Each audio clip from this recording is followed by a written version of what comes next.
Hey Bears fans, take a deep breath and relax for a moment. Training camp is officially underway. And while excitement is building, there's been a bit of a stir recently regarding Jalen Johnson landing on the non-football injury list, the so-called NFI. This news understandably sparked some eyebrows and plenty of speculation, questions about whether he's hurt, if there's a contract dispute brewing, or if something else is going on behind the scenes. So let's break this down carefully and clear the air before the chatter gets out of hand. First off, what exactly is the NFI list? It's important to understand that this designation isn't just some vague label. It has a very specific meaning within the NFL.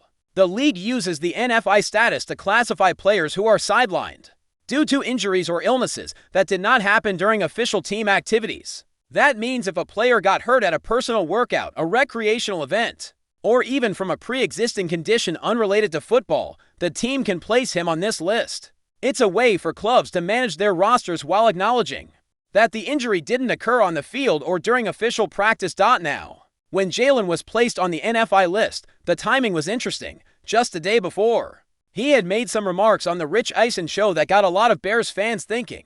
Jalen talked about the exploding quarterback market and hinted at the idea that there might be discussions about his own contract soon. Naturally, that raised some eyebrows. Was the NFI listing some sort of leverage tactic? Was he holding out until he got a better deal? The idea of a player essentially refusing to practice until the contract situation is resolved has floated around in NFL conversations for years, so fans were eager to connect the dots. But according to the official definition and standard NFL protocols, that's not how the NFI list is supposed to be used. The team can't just place a player there because they want a new contract or because they're unhappy with their current deal. It's meant strictly for injuries or illnesses not related to team events. Now, that's not to say it has never been used in a more strategic way at some point in league history.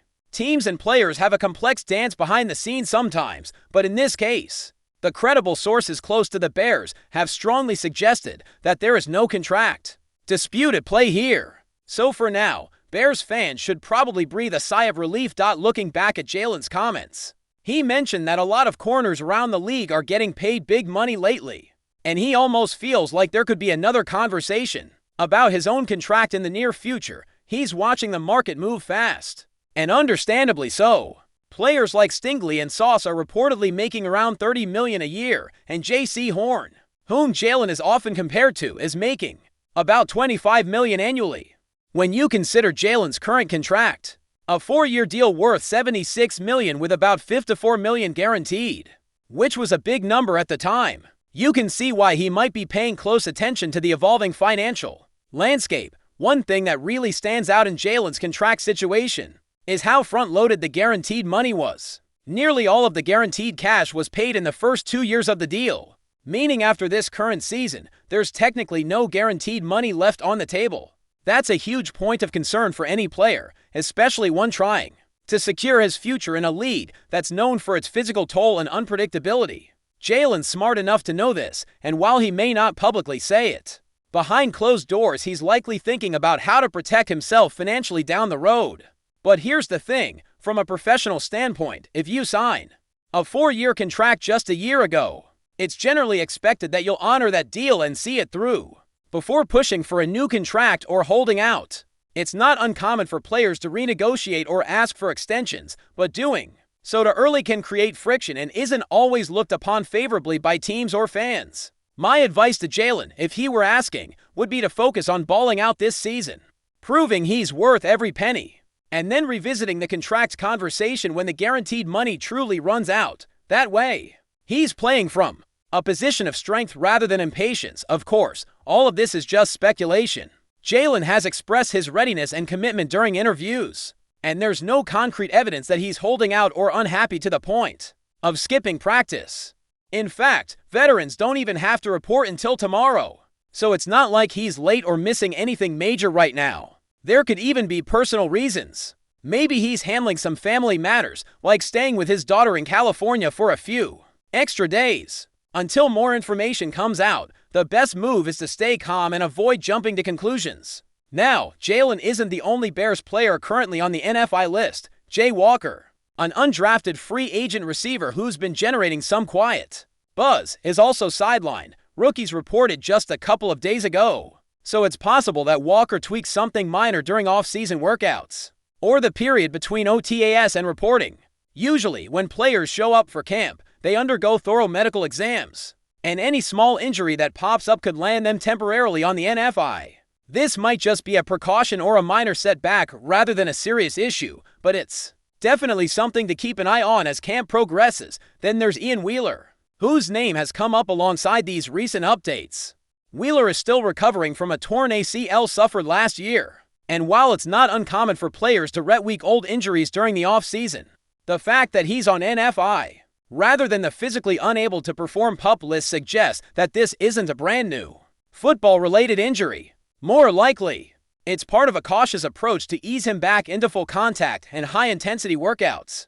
The running back position is pretty wide open right now, and if Wheeler can get back to where he left off last training camp, he could become a significant contributor. Speaking of quarterbacks, Case Keenum was briefly placed on the NFI list right at report day, but he was taken off it just a day later. This is a typical move for veterans who might miss the exact report day due to family vacations or other personal matters. There's nothing alarming there. He was simply marked temporarily until he showed up for camp.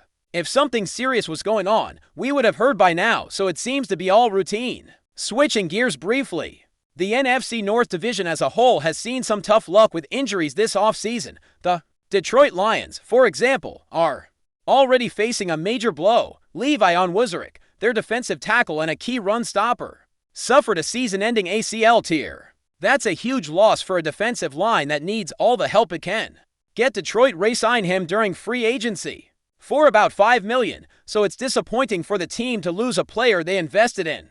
It's not necessarily a headline-grabbing name like a star quarterback or receiver, but over the long grind of a 17-game season, losing a player like Onwuzurike really chips away at depth and overall defensive stability. Injuries piled up on the Lions last year as well, and many believe that despite their talent, it was the relentless string of setbacks that ultimately doomed their playoff hopes. They looked like one of the best teams in the NFL for much of the season, but no defense, no matter how talented, can keep up when key players keep dropping out week after week. To make matters worse, their left tackle Taylor Decker has been banged up recently, though the head coach Dan Campbell is optimistic that Decker will be ready to practice. After the Hall of Fame game at the end of July, the Bears faced the Lions in Week 2, so if Decker is back healthy, that will be a relief. For Detroit, of course, injuries are part of football. No team escapes them. The hope for every franchise is that key players stay healthy and available,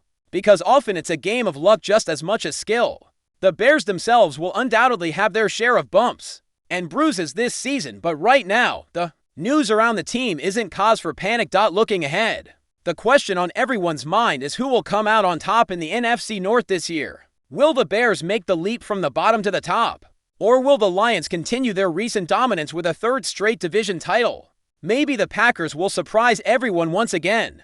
Or perhaps the Vikings will rise to the challenge. The competition is wide open and every game will count. If you're rooting for Chicago to turn things around, now is the time to stay engaged. Training camp is the proving ground where players battle to earn spots, sharpen their skills, and gel as a team. It's where the foundation for the season is laid, and every practice, every play carries weight.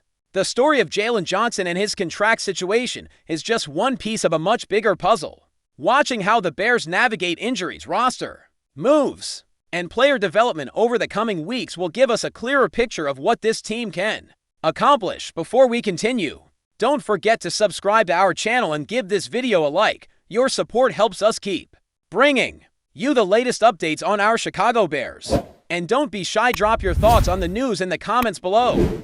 Whispers are stirring in the NFL as Chicago Bears head coach Ben Johnson dropped a cryptic hint about the team's current health status during a recent press interaction.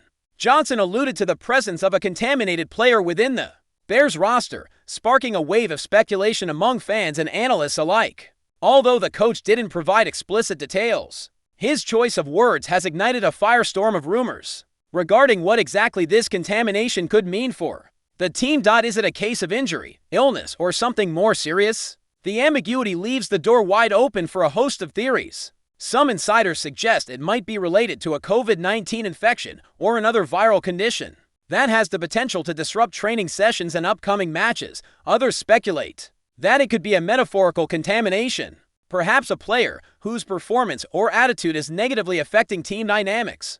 With the Bears still battling to find consistent form this season, any internal disruption could have significant implications. Johnson's vague admission comes at a delicate moment for Chicago, which has been navigating a challenging stretch. In their schedule, the Bears, known for their gritty defense and evolving offense, could be vulnerable if this rumored issue proves to be true. The psychological impact of a contaminated player, whether physically sick or underperforming, cannot be underestimated in a sport where teamwork and morale are critical. Adding fuel to the rumor mill is the timing of Johnson's statement, made just days before a crucial game that could shape the Bears' playoff hopes. With no official confirmation or denial forthcoming from the team's medical staff or front office, fans are left to speculate and debate the identity and condition of the player in question.